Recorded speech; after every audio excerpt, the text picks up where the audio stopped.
আসসালামু আলাইকুম প্রিয় সৌদি প্রবাসীরা। বর্তমানে সৌদি আরবে 3 ক্যাটাগরির প্রবাসীরা কুফিলের অনুমতি ছাড়াই সৌদি আরবে কাফালা হতে পারবেন বা বৈধ হতে পারবেন। অনেকেই অনেক সময় প্রশ্ন করে থাকেন যে ভাই এখন কি আমাদের এই সুযোগটি আছে কিনা। তো এই ভিডিওটি দেখলে আপনারা একদম স্পষ্ট ক্লিয়ার হয়ে যাবেন যে কারা কারা বর্তমানে কুফিলের অনুমতি ছাড়া কাফালা হতে পারবেন এবং আপনারা কীভাবে কুফিলের অনুমতি ছাড়া কাফালা হতে পারবেন। তো 3 ক্যাটাগরির ব্যক্তিরা কারা কারা। প্রথমে হচ্ছে যারা সৌদি আরবে আসছেন 1 বছরের বেশি হয়ে গেছে, এখন আপনার কফিল আপনাকে টার্মিনেট করে দিয়েছেন, আপনার টার্মিনেটের এখনও 60 দিন হয়নি, আপনাকে টার্মিনেট করার পর এখনও 60 দিন হয়নি, 60 দিনের ভিতরেই রয়েছে, সেক্ষেত্রে আপনি আপনার কফিলের অনুমতি ছাড়াই অন্য জায়গায় কাফালা হতে পারবেন। মনে রাখবেন, যদি আপনি সৌদি আরবে আসার 1 বছরেরও কম সময় হয়ে থাকে আর আপনার কফিল আপনাকে টার্মিনেট করে থাকে, আপনার এখনও 60 দিন হয়নি, তাহলেও কিন্তু আপনি কাফালা হতে পারবেন না। অবশ্যই সৌদি আরবে আসার 1 বছরের বেশি আপনার হতে হবে।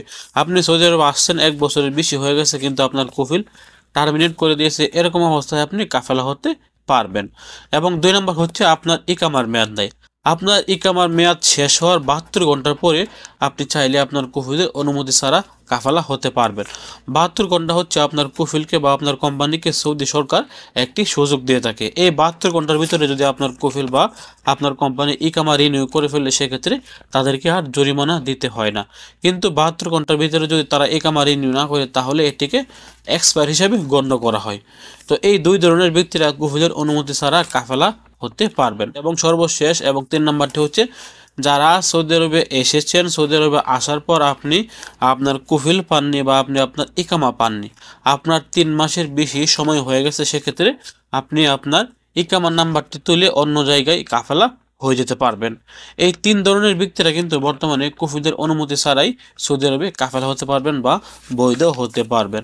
যারা সৌদি আরবে আসছেন, আপনি সৌদি আরবে আসার পর আপনি ইকামাই পাননি বা আপনি আপনার কফিলই পাননি, ইকামাকে জিনিস আপনি দেখে নেননি, সেক্ষেত্রে 3 মাস পর যদি আপনি আপনার ইকামাটা তুলেন, ইকামা নাম্বারটি তুলে আপনি একটি ব্যবসার অ্যাকাউন্ট খুলে আপনি একটি কিউ অ্যাকাউন্ট খুলে আপনি কিন্তু অন্য জায়গা থেকে তলব দিলে আপনার কফিলের কাছে কোনো প্রকার তলব যাবে না, সরাসরি আপনার কিউতে তলব চলে আসবে এবং এটিকে অটোমেটিক অ্যাকসেপ্ট করে ফেলা হবে। এই 3 ধরনের ব্যক্তিরা বর্তমানে সুযোগ আছে সৌদি আরবে কফিলের অনুমতি ছাড়া কাফালা হওয়ার। আশা করছি আপনারা একদম ক্লিয়ার স্পষ্টভাবে বুঝে গেছেন যে কারা কারা বর্তমানে সৌদি আরবে রানিং অবস্থায় কফিলের বা কোম্পানির অনুমতি ছাড়াই কাফালা হতে পারবেন। তো ভিডিওটি অনেক গুরুত্বপূর্ণ একটি ভিডিওটি শেয়ার করে আপনার আশেপাশে থাকা সকল সৌদি প্রবাসীদেরকে জানিয়ে দেওয়ার চেষ্টা করবেন। ভালো থাকুন, সুস্থ থাকুন।